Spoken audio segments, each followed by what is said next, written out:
দেখুন আজ আপনাদের জন্য নিয়ে এসেছি এটা মুরগির ছাট, মানে মুরগির চামড়া, সেটা দিয়ে আমি আজ লটপটি তৈরি করব।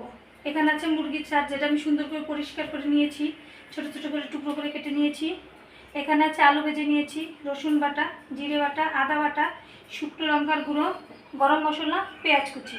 এবার দেখুন এটা কীভাবে প্রস্তুত করব। দেখুন আমার আলু ভাজার তেলটা কড়াইতে আছে, সেই তেলটা একটু গরম হলে তার ভিতরে দিয়ে দেবো পেঁয়াজ কুচিগুলো।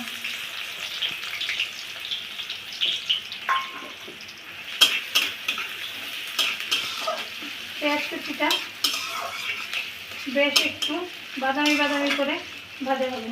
দেখুন পেঁয়াজটা আমার বাদামি বাদামি করে ভাজা হয়ে গেছে।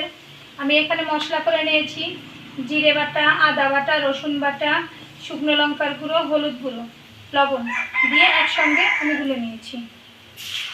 এবার মশলাটা দিয়ে দেবো।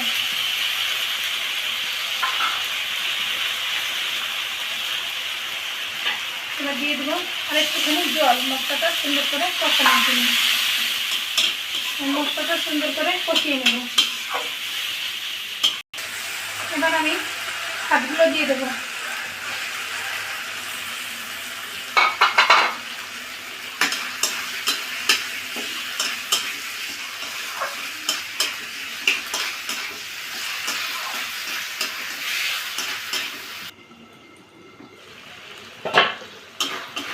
দেখুন কি সুন্দর কষানো হচ্ছে, কালারটাও সেই হয়েছে।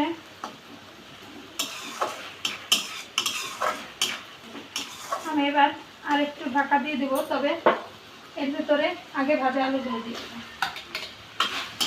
ভাজা আলুগুলো দিয়ে আমি আবার একটু ঢাকা দিয়ে দেবো।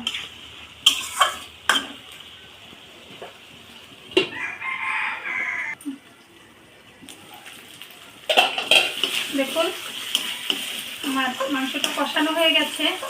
এবার আমি একটু জল দিয়ে দেব, সামান্য পরিমাণে একটু জল দিয়ে দেব।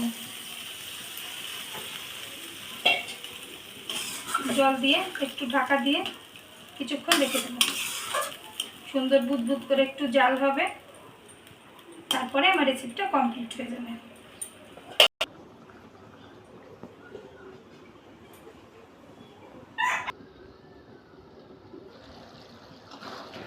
দেখুন আমার লটপটিটা শেষের পর্যায়ে।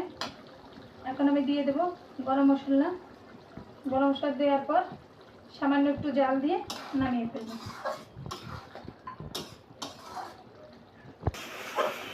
দেখুন আমার রেসিপিটা তৈরি হয়ে গেছে। এবার আমি পরিবেশনের জন্য নামিয়ে নেব। দেখুন আমার মুরগির ছাট দিয়ে লটপটিটা হয়ে গেছে। এভাবে একদিন আপনারা করে খাবেন, খুব মজাদার একটা লটপটি। এটা মুড়ির সাথে, রুটির সাথে, ভাতের সাথে, যেটার সাথেই খাবেন সেটার সাথে খুব টেস্টফুল লাগবে। আশা করি আপনারা একদিন করে খেয়ে দেখবেন, আমাকে জানাবেন লাইক বা কমেন্ট করে, আমার ভালো লাগবে। সবাইকে ধন্যবাদ।